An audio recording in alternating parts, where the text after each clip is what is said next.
ভাই CC fundamentals এর object oriented programming কোর্সে আজকের ক্লাসে আপনাদের সবাইকে স্বাগতম।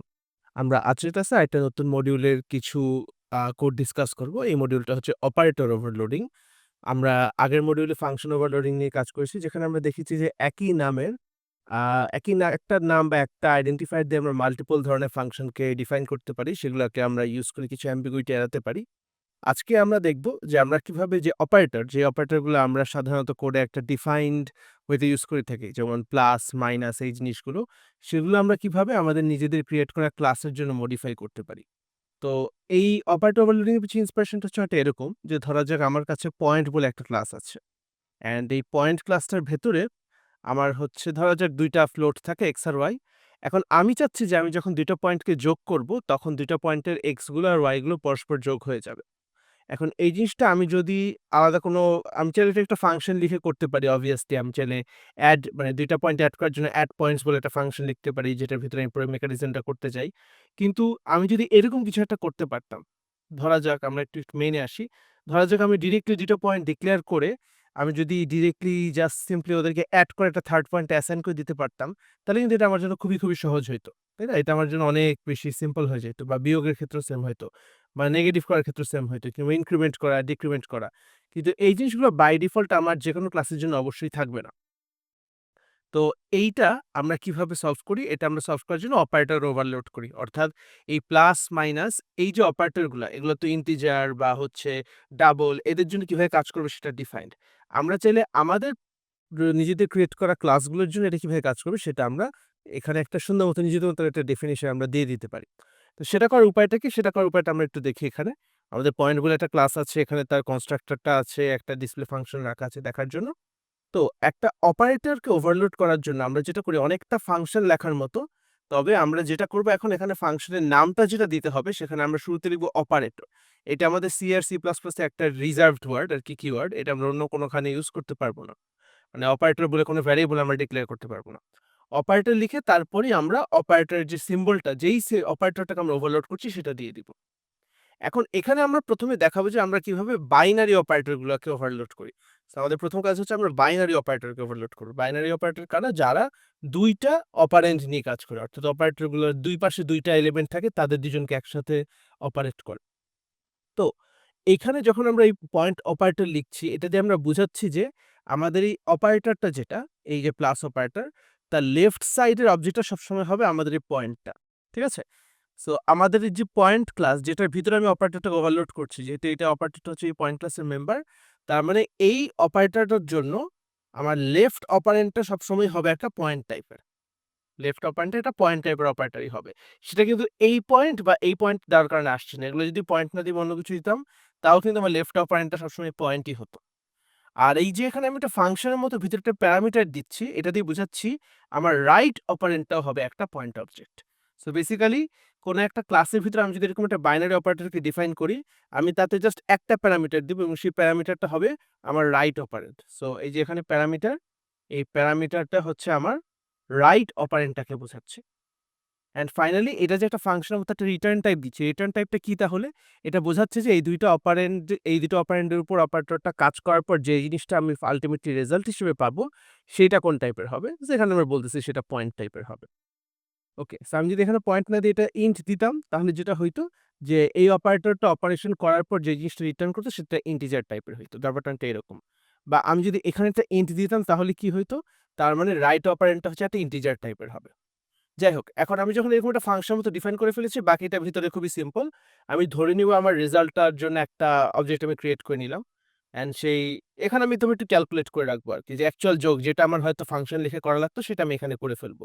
যে হ্যাঁ, আমার এই নতুন রেজাল্টের এক্স এর ভিতর থাকবে আমার এক্স, আর এই যে রাইট অপারেন্ড তার এক্স, এই ২ টা যোগ হচ্ছে। এক্স টা কিন্তু আমার। এটা আমি চাইলে দিস লিখতে পারি, বাট দিস না লিখলেও আসলে কোনো অসুবিধা নাই। সো আমার এক্স আর হচ্ছে যে অপারেন্ডটা পাচ্ছি তার এক্সটা যোগ হচ্ছে, ওয়াই এর জায়গায় যোগ হচ্ছে, রেজাল্টটাকে আমি রিটার্ন করে দিব। এইটুকু করলেই আমার এখন এই যে পয়েন্ট ক্লাসটা, তার জন্য আমার প্লাস অপারেটরটা ওভারলোড হয়ে গেছে। এখন আমি পয়েন্ট প্লাস পয়েন্ট করতে পারবো। তো যেহেতু আমি পয়েন্টকে এখানে ওভারলোড করছি, তো আমি এখন পয়েন্ট প্লাস পয়েন্ট এই জিনিসটা করতে পারবো। তাহলে এখন যদি আমরা প্লাসেরটা বুঝে থাকি, বাকিগুলো বোঝা তো একদমই সোজা। এই যে মাইনাসের তো সেম লজিকে করতে পারি আমরা। এখন নেগেশন এটা হচ্ছে একটা ইউনারি অপারেটর। সো আমরা এখন আসি একটা ইউনারি অপারেটরে আমরা কিভাবে কাজ করতে পারি। ইউনারি অপারেটর কারা? যে অপারেটরগুলো হচ্ছে একটা মাত্র অপারেন্ডের উপর কাজ করে। যেমন প্লাস, প্লাস, মাইনাস, মাইনাস বা শুধু নেগেটিভ। যেহেতু একটা মাত্র অপারেন্ডের উপর কাজ করে আমার এক্সট্রা কোনো অপারেন্ড দিতে হবে না। তাই এই প্যারামিটারটা ফাঁকা থাকবে। এখানে কোনো কিছু দেওয়া যাবে না। এবং এই অপারেটরগুলো আমাদের এই যে এখানে সিঙ্গুলার যে অপারেটরগুলো, এই অপারেটরগুলো সবসময় আমাদের যে অবজেক্টটা সেই অবজেক্টের জন্য কোথায় বসবে? আমাদের অবজেক্টের সামনে বসবে। অর্থাৎ এই যে অপারেটরগুলো সিঙ্গুলার যে অপারেটরগুলো ইউনারি, মাইনাস, মাইনাস বা প্লাস, প্লাস এগুলো সবসময় আমাদের এই পয়েন্ট যে অবজেক্টটা যে ক্লাসের জন্য আমি অপারেটর লিখছি তার সামনে বসতে পারে। তো এখানে মাইনাস হলো এবং প্রতিটার ক্ষেত্রে সে একটা জিনিস রিটার্ন করছে। এখন এখানে রিটার্ন না করে আমরা ভয়েড দিয়ে হয়তো ওর ভিতরেই চেঞ্জটা করতে পারতাম। সেক্ষেত্রে যেটা হইতো যে ওই অবজেক্টটা নিজে, নিজে চেঞ্জ হয়ে যেত। সো ফর এক্সাম্পল আমরা যখন এই জিনিসটা করব, আমরা যদি এই জিনিসটা লিখি, এখন আমরা তো আর চাই না যে P1 এর ভ্যালুটাও নেগেটিভ হয়ে যায়। সো এইজন্য আমরা সবসময় যেটা করি অপারেটর সাধারণত একটা টেম্পোরারি অবজেক্ট তৈরি করে সেটা রিটার্ন করার চেষ্টা করি। তো আমরা হচ্ছে গিয়ে ইউনারি অপারেটরে কি করছি? এই যে এই জিনিসটা করতেছি। প্রত্যেকটাকে নেগেট করে রিটার্ন করে দিচ্ছি। সো প্রথমে টেম্পের ভিতরে আসলে পুরো অবজেক্ট একবার দিয়ে দিচ্ছি, তারপর নেগেট করে রেখে দিচ্ছি। এটা আমি এভাবেও লিখতে পারতাম। এটা লেখার আরেকটা ওয়ে ছিল যে পয়েন্ট টেম্প ডিক্লেয়ার করে আমরা টেম্প x সমান মাইনাস x, টেম্প y সমান মাইনাস y এভাবে লিখতে পারতাম। একটু খেয়াল রাখতে হবে যে মাইনাস, মাইনাসকে কিন্তু আমরা বাইনারি অপারেটর হিসেবেও ডিফাইন করতে পারি। মাইনাসকে সিঙ্গেল মাইনাসকে ইউনারি হিসেবেও করতে পারি। ২ টাই করা যায়। তো এখানে একটা ওভারলোডিং দেখতে পাচ্ছি। মাইনাসকে আমরা ২ বার ওভারলোড করছি। আমরা প্লাস, প্লাসকে ওভারলোড করতে পারি নরমাল ইনক্রিমেন্ট অপারেটর এবং মাইনাস, মাইনাসকে ওভারলোড করতে পারি এবং দেখা যাচ্ছে এই ক্ষেত্রে আমরা টেম্পোরারি অবজেক্টটা তৈরি করছি না।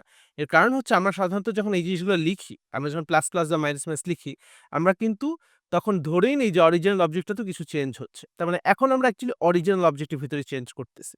সো এইজন্য আমরা এখানে আর কোনো টেম্পোরারি অবজেক্ট তৈরি করছি না। সো ফাইনালি এখন আমি যদি সবকিছু একসাথে রান করি তাহলে কি হবে দেখা যাক।